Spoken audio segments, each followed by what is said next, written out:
A royal on the brink of death, given just 3 months to live, until his wife did the unthinkable. Sheikh Rashid bin Ahmad Al Maktoum was ready to give up, but Natalie refused to let him die. This isn't just a story of love. It's a jaw-dropping saga of battling cancer, defying medical odds, and a royal couple's fight for survival. What shocking move did Natalie make that stunned everyone? Watch to find out the unbelievable truth. Sheikh Rashid bin Ahmad Al Maktoum is a member of the royal family in the United Arab Emirates, nephew to His Highness Sheikh Muhammad bin Rashid Al Maktoum, the Vice President and Prime Minister of the United Arab Emirates, and also the ruler of Dubai. The United Arab Emirates royal family has a long passion for horses. The country, known for its equine excellence, is also home to Godolphin, one of the most famous stables in the world, owned by none other than His Highness Sheikh Muhammad bin Rashid Al Maktoum. The family has a rich history of medals, particularly in the equestrian field. Sheikh Al Maktoum took an interest in the family's favorite sport and dedicated his childhood to it. He gave credit to his sister and his well-known rider, Eric Lavoie, for teaching him many of the fundamentals of horse riding, and also for their unwavering support every step of the way. At the age of 13, while on a visit to Deauville to see his sister Sheikha Latifa, Sheikh Al Maktoum rode for the first time and attempted show jumping soon after. In 2010, a stroke of luck got him an entry into the Asian Games. He was opportune to compete in Europe at that time, 2 days before the horses were due for quarantine in Aachen, Germany. He was asked by the United Arab Emirates Equestrian and Racing Federation and his sister if he would like to go to the competition, a request he accepted immediately with passion pumping through his veins. Within 48 hours, they were on their way, together with his horse, which he named Dubai's Pride. They completed a clear round and helped the team win a silver medal, an accomplishment he will forever remember. Ever since then, he has represented the country in several equestrian games, winning medals and making a name for himself in the league. On the other hand, Natalie Lancaster did not grow up in Dubai or anywhere near the United Arab Emirates. She grew up in Shropshire, England, and attended boarding school from the age of 7. Just like Sheikh Al Maktoum, Natalie also developed a deep passion for horse riding at an early age. She started training with horses at a very tender age under the guidance of her grandmother, who was also a dressage rider. She always stated that her passion for horse riding stemmed from her grandmother. Luckily for her, they had horses at home, so you could practically say she grew up around them. Natalie started her dressage competition quite early in life, but she did not spread her wings further than the United Kingdom.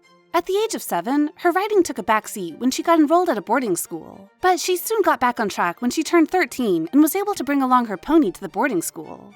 As a dressage rider, Natalie trains horses to precisely perform a predetermined sequence of movements and maneuver in a graceful manner.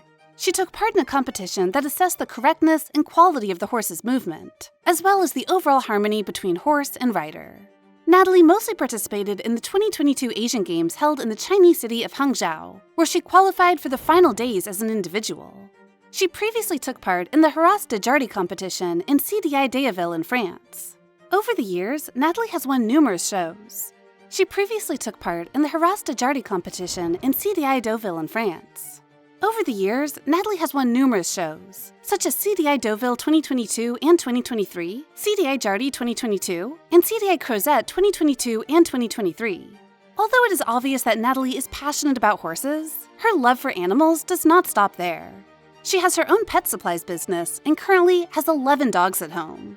So you might be wondering, how did these two individuals who grew up in different parts of the world meet? And how did their love story become one that captured the heart of the entire nation?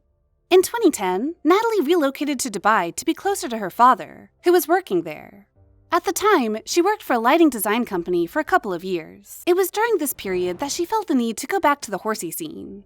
She saw an advertisement for a horse and went to try it. And that was it. She was fully back to horse riding.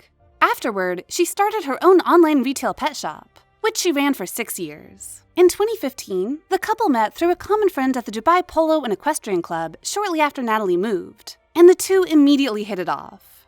A few months later, Sheikh Al Maktoum got married to the love of his life. And unlike the usual custom of royal families arranging marriages for their children for business or political reasons, Sheikh Al Maktoum married for love. In 2016, the couple welcomed their first child, Sheikh Hessa, and 3 years later, they had their second child, Sheikh Alia. Nothing beats the soothing feeling of marrying someone who shares the same passion with you. Ever since Sheikh Al Maktoum got married to Natalie, their marriage has been nothing but bliss. But then, without warning, his world came crashing down. Not long after the birth of their second child, Alia, the family was struck with tragedy when Sheikh Al Maktoum was diagnosed with leukemia, a deadly blood cancer. Unfortunately, the disease was diagnosed at a very advanced stage, and Sheikh Al Maktoum was given about 3 months to live. Overnight, his entire world was turned upside down. He started reminiscing about the little time he had left to spend with his wife and newborn child. Wanting to spend as much time as he could with his family, he was reluctant to go to the hospital and receive appropriate treatment. But his wife persuaded him until he agreed to get treated at one of the best hospitals in the world. With Alia being only 9 months old at that time, and Hessa just shy of 3, Natalie was being pulled in different directions. She was overwhelmed by the burden of having to split herself between her husband, who obviously needed her, and her kids. Despite the disturbing thought of receiving a phone call from the hospital informing her that her husband had not woken up, or the treatment was unsuccessful running through her mind, she soldiered on. With no hope of survival, Natalie still stood by her husband and refused to give up, even when he had given up on himself. Regardless of what the doctors said, she insisted that he fight to live and refused to leave his bedside. Slowly, hope began to take root in Sheikh Al Maktoum's heart, as he started to see that life was not over and he could still fight to live.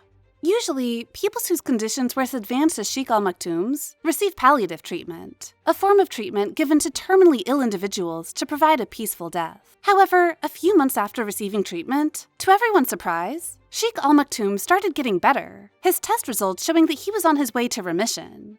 The news shocked the entire healthcare team, but the excitement was short-lived, as Sheikh Al Maktoum's condition took an unexpected turn. The side effects of the aggressive doses of chemotherapy took a huge toll on Sheikh Al Maktoum's body, each session leaving him weaker and more hollowed out. But what hurt him more than the physical pain was the emotional toll. The isolation, the fear, and the feeling that he was no longer the man he used to be totally shut him out from his family, from horses, and the world. He was completely withdrawn from society. Initially, he thought it was because he was tired, unknown to him that what he was going through was depression. Natalie recalls her husband sleeping through most of the day and getting weaker. He was reluctant to get out of bed or let the doctors come, and kept the lights off all of the time. And once again, Natalie refused to let her husband give in to despair. A few months later, the family returned to Dubai, and Natalie got in touch with a psychiatrist, who put Sheikh Al Maktoum on a high dose of antidepressants for a while. Subsequently, she would take him to visit the stables, reminding him of his passions and encouraging him to get back on the horse. After some time, Sheikh Al Maktoum made a complete recovery and was back on his feet. With treatment complete, the couple looks forward to a bright future. Years later, Sheikh Al Maktoum stated in an interview that the family atmosphere around him picked him up in ways he could not imagine. "If I wasn't married and didn't have my children, I would have voluntarily given up and refused treatment," he added. In the triumphant final stages of a heroic battle with leukemia, Sheikh Rashid bin Ahmad Al Maktoum and his wife are reappropriating their blossoming equestrian careers. After 2 tumultuous years, the couple has emerged stronger than ever and ready to dominate the international equestrian circuit. Natalie represented the United Arab Emirates in a dressage in 2022, and Sheikh Al Maktoum tried out for the Paris 2024 Olympics qualifiers, as it has always been his dream to participate in the Olympics. Prior to the event, he had asked his doctors to delay his last dose of chemotherapy until the qualifiers, so it would not affect his performance. After a 2-year hiatus from riding due to his diagnosis, Sheikh Al Maktoum and his horse, Casanova de Beaufort DXB, are back with a bang. The duo came in 10th place at the Grand Prix held in Al Ain, a result he was extremely pleased about. Natalie, on the other hand, had returned to Dubai with her 4 warm-blooded horses after a winning streak at 3 Concours de Dressage international competitions across France. Her champion, First Dance DXB, earned several top spots there, and will also be her partner at the Asian Games in subsequent years. The couple now has major events coming up in the future, which require high-level training. Training at such high levels requires a lot of saddle time, which the couple is really looking forward to. In 2015, the couple started their own horse breeding program, DXB Horses. By combining top-performing show jumping and dressage horses, the program has bred many upcoming stars.